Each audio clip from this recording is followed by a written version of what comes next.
Morning Watch World. Today I'm going to be reviewing my SN0019, the new San Martin, slightly larger, although hard to tell from this close-up here, slightly larger than my SN0017, the V2.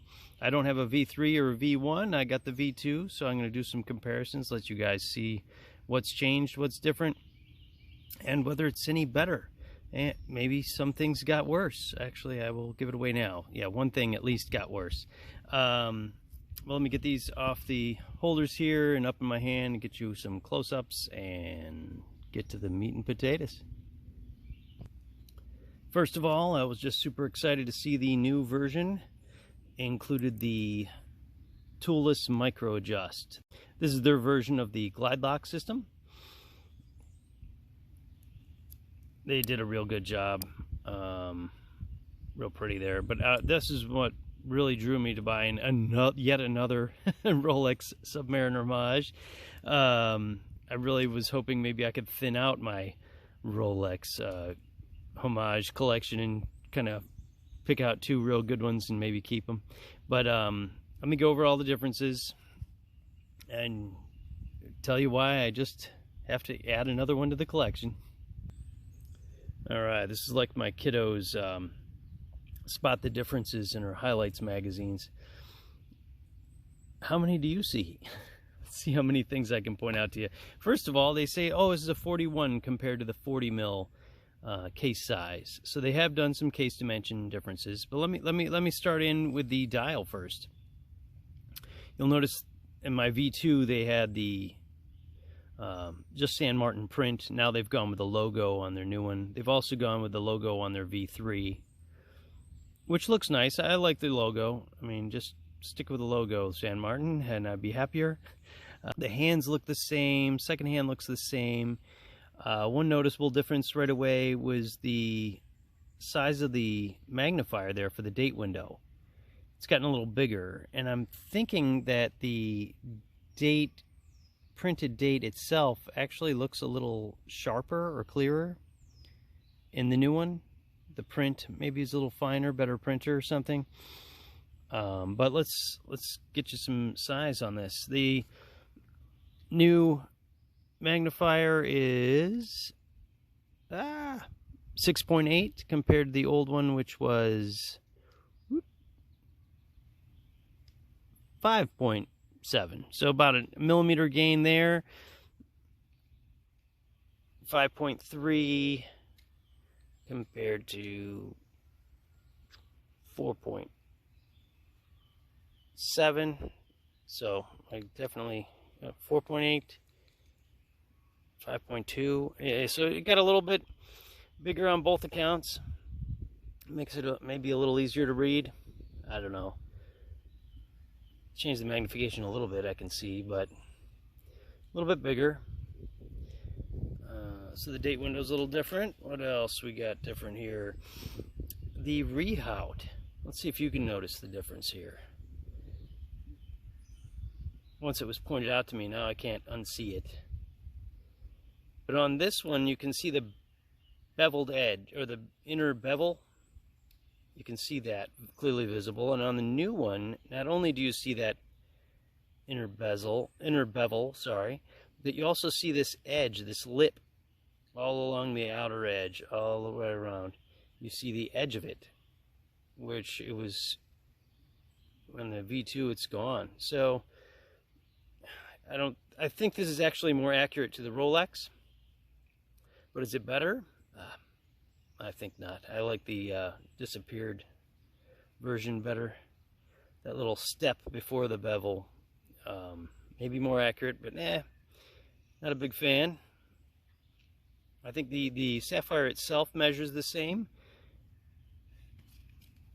Let's get up to the bezel now. The bezel is different. 40.3 compared to 41.3 or 41.6. You gained a millimeter here in the outer dimension of the bezel, and you can see the difference in the machining it's certainly different here. Let me get up a little closer. It's a little grippier,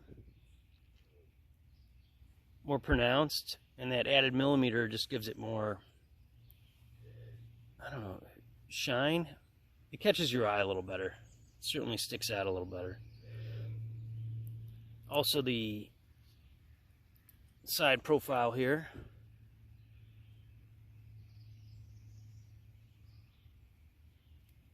I guess I should have the same. It looks thicker. Or, sorry, the old version looks thicker than the new version, although they both are the same. 12 point something. Hold on a second. 12.6. Juggling two watches, trying not to bang them into each other. 12.9. Okay, so the new one, although it looks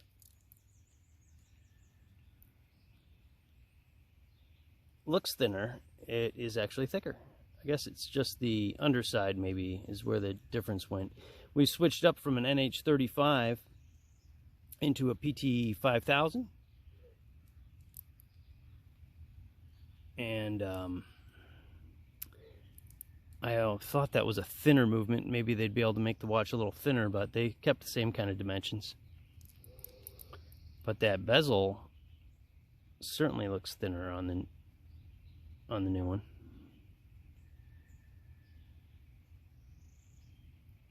There we go. That's probably the best. Huh. All right, back to that bezel.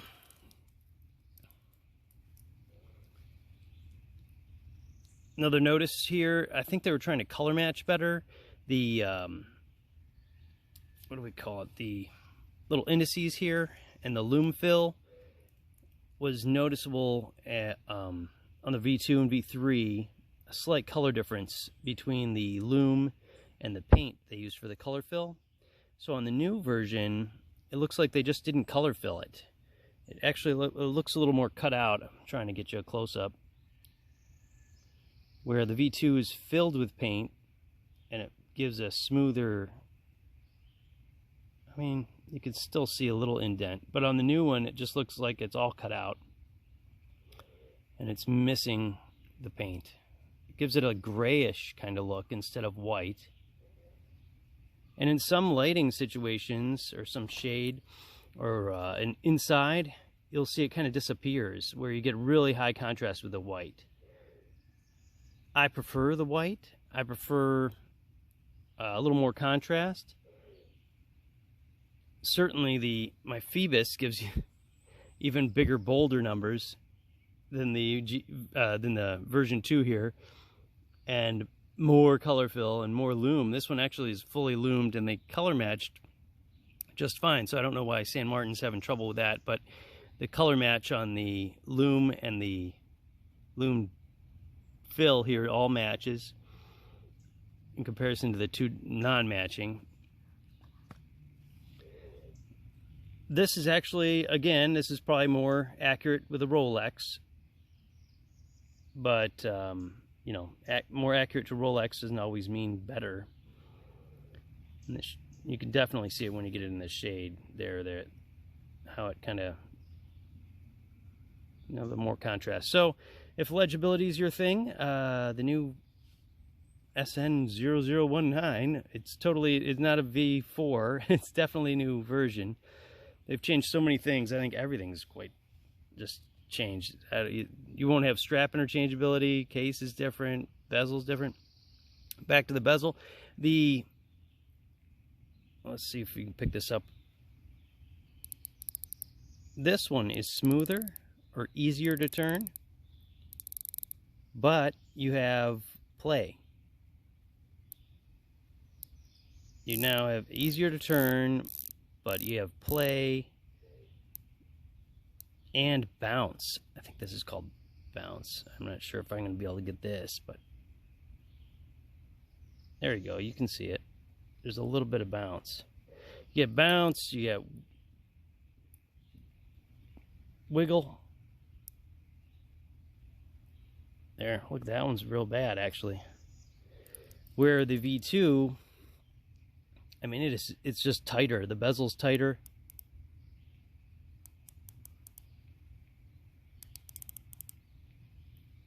and really no back play. You do have, I guess it slides back to the click, but that's it.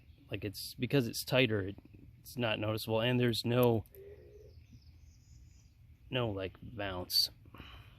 Trying to get that in focus. Come on, camera.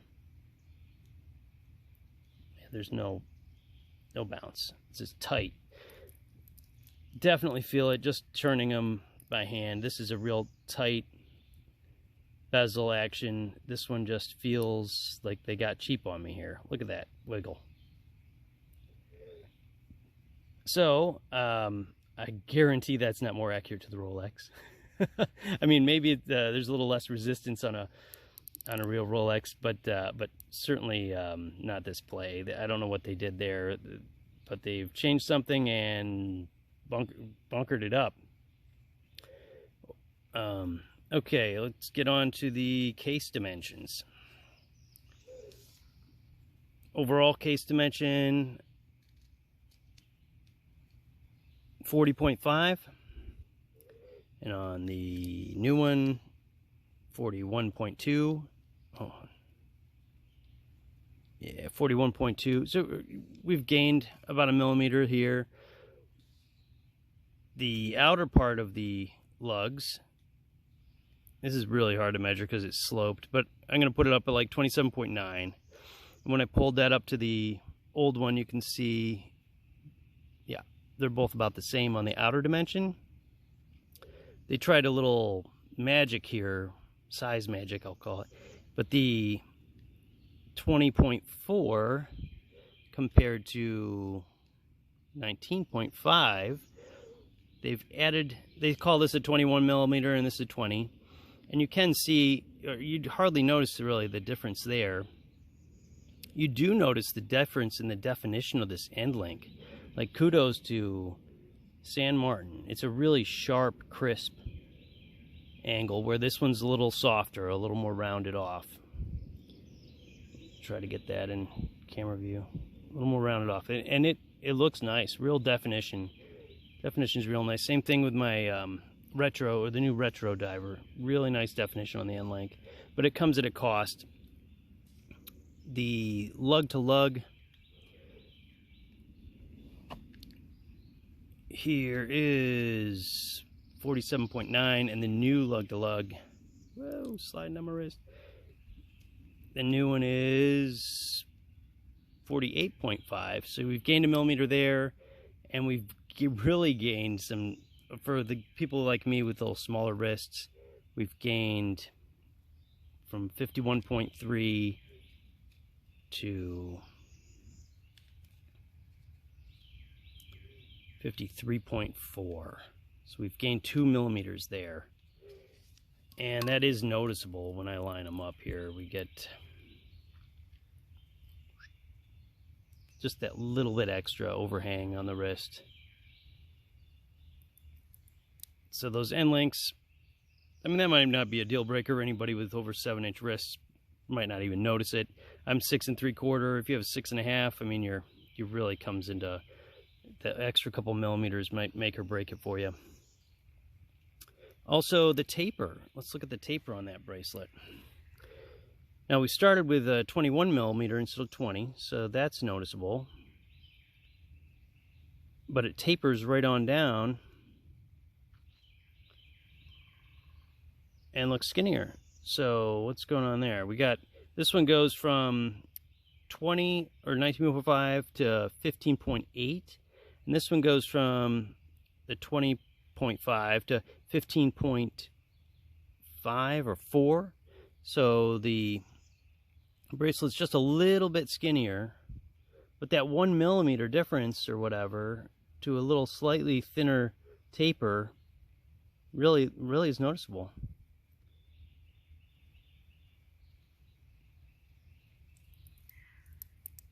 With the bracelet, overall finish is great. One other thing they've changed up here is this was pie polished on the side of the case, but then satin brushed all the way down the bracelet, where this one is now high polished on the sides. they've added that, and that matches the Clasp, which is also high polish on the sides compared to just the satin brush everywhere on the old V2s.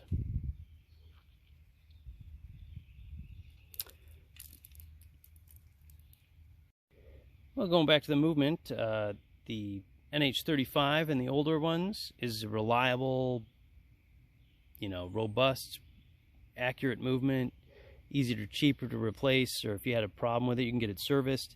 The PT5000 on the newer ones is a high beat, you know, that's a up step, and I guess they're easy to get serviced, a little more to get replaced or whatnot, but you know, it gets you up to the high beat. This one actually is my second PT5000 movement, and it's my most accurate. This one is like plus 1 second a day. I mean, really accurate, or at least it is now. It's still new. I've only had the thing a couple weeks, but really accurate. So I'm impressed by that movement.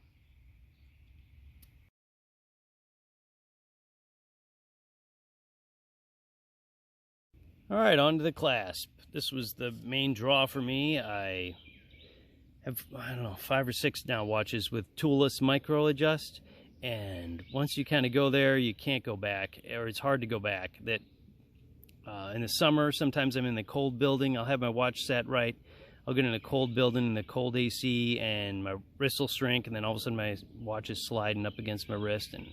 But with this, it's really simple. With these, I have a little SD card removal tool on my keychain, and I'm like poking at these, always worried that I'm just gonna lose a spring bar or something.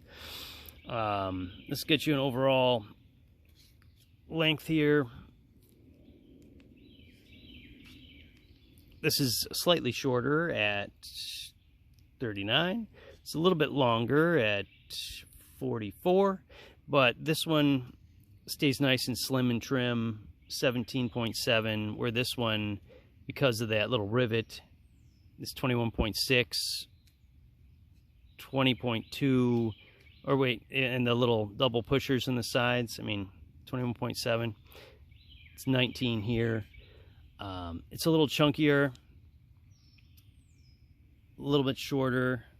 This is just slimmer, no real sharp hot spots. They're both well done clasps. San Martin didn't go cheap on their clasps, so they're both very nice clasps. But that toolless micro adjust is just a step above. They both have the little flips or keepers.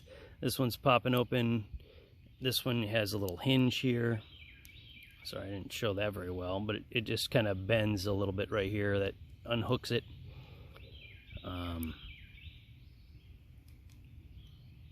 Overall length is about the same when they're open. Both easy to slip on and off your wrist. They could have gone with print in here too. San Martin print would be nice. But anyway, let me show you this one here. Is the thinner kind of version of this. They're on their 62 Mas, they have the thick chunky one. Whoop. On the 60 Mas is this thicker, chunky kind of version. So it is slim. I've seen this chunky version on my SKX, on my, and I think I have it on one other watch. But it's just a heavy, chunky thing. This is slim and trim. It's good clasp. Good milled out upper portion. Fold over clasp. Good, but toolless micro adjust. This is where it's at, people. Let me get in up close here. I do have a similar glide lock copy here, or on the Tissel. My Tissel also has this glide lock, but the finishing on the San Martin is a little bit better. Let me get these up here so you can see the differences.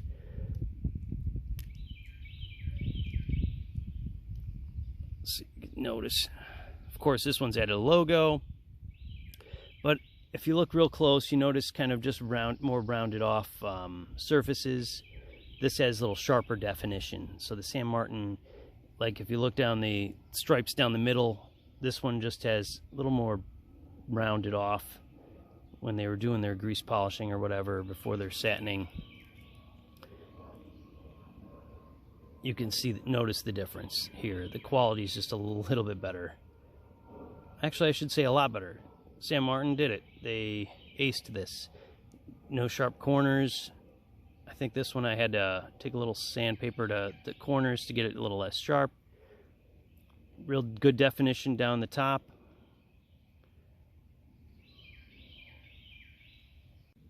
I think what you notice all throughout this is just better finishing. Smoother polishing down the middle.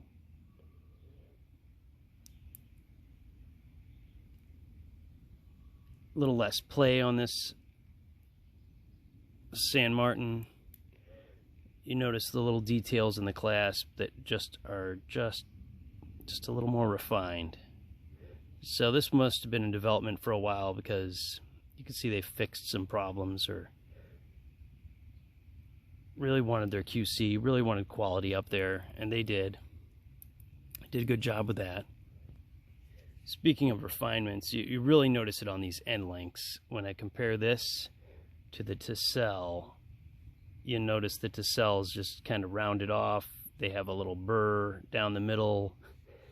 The quality of those end links, you know, these are really tight. No play here. I think there's maybe not much play here with the Tissel, but you can just really see the definition on the edge.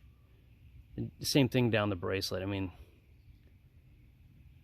the end links are really where that shines or shows. They got good people finishing down there at San Martin. I should say over there. Alright, let's show you the operation of that toolless micro adjust. This glide lock system is awesome. It just slides back and forth. You find the notch you like. I think I was on one showing. Just clicks right in. It's a little softer than the Tissel, the click in part. But it's pretty smooth. Back and forth. You just find yourself a slot hole and pop it in. If your wrist swells a little bit during the day, pop it out a couple. It's really that simple.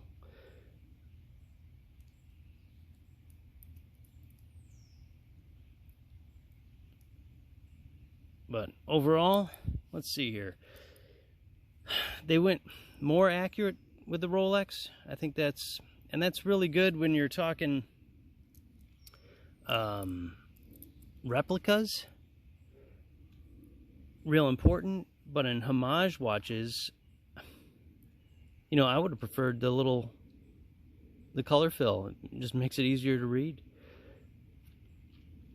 The less annoying overhang on the rehout. I mean, maybe Rolex needs to up their game or fix some things. Also, Rolex, you know, has the cool print Rolex around the rehout, but this doesn't. But I would say, you know, just because they're getting more and more accurate to the newer design and maxi case of the new Rolex and the little, maybe a more defined edge here, doesn't make it a better watch.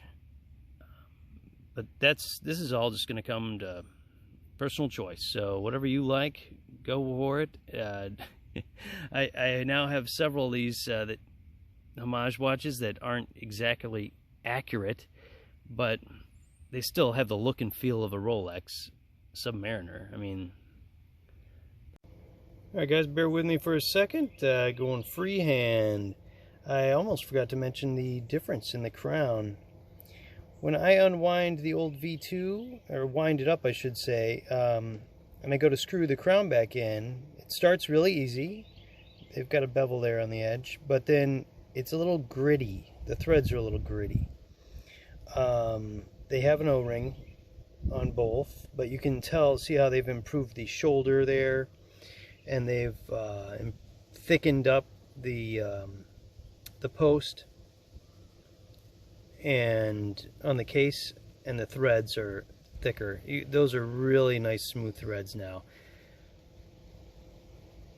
So I notice a real definite, well, when you wind it too, the NH35 has a little feel to the gears, and the PT5000 is certainly smoother, but just winding the crown back on is smooth, and the threads are nice and smooth. So that was definitely worth pointing out. They really have made a lot of refinements to this watch. A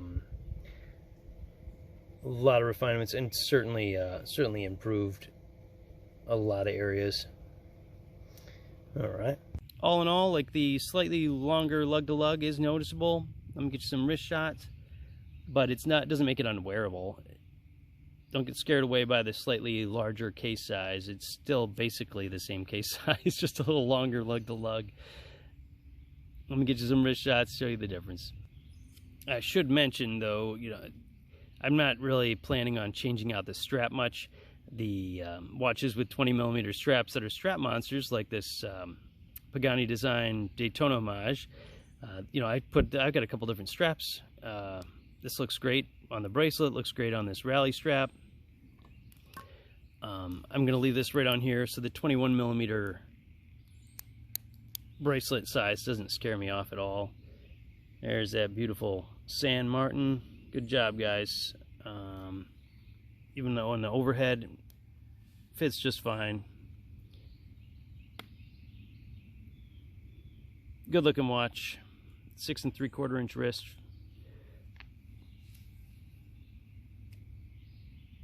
I'll show you the little difference there. That 2mm difference on the lug to lug will show here. Let me just pause that. There you go. It is a little noticeable. It doesn't wiggle off my wrist. This one just fits a little bit better. And of course, my new retro driver fits even better. San Martin making good watches. This is my sixth San Martin watch.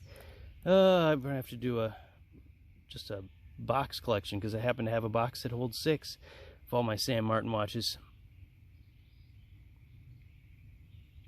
All right. Thanks for watching. Any questions, just ask. I'm going to cut now to the Lume shot. Let you see what this thing looks like in the dark. All right, seems a little redundant at this point, but San Martin's good Lume. You'll see, if you want good visibility, go for a Phoebus PY007C. Yeah, great Lume. None of that's changed. Still great Lume. But the bezel is a little less readable. Here, even in low light, you see right there, the white color fill on the older versions is way better. Of course, pales in comparison to that Phoebus.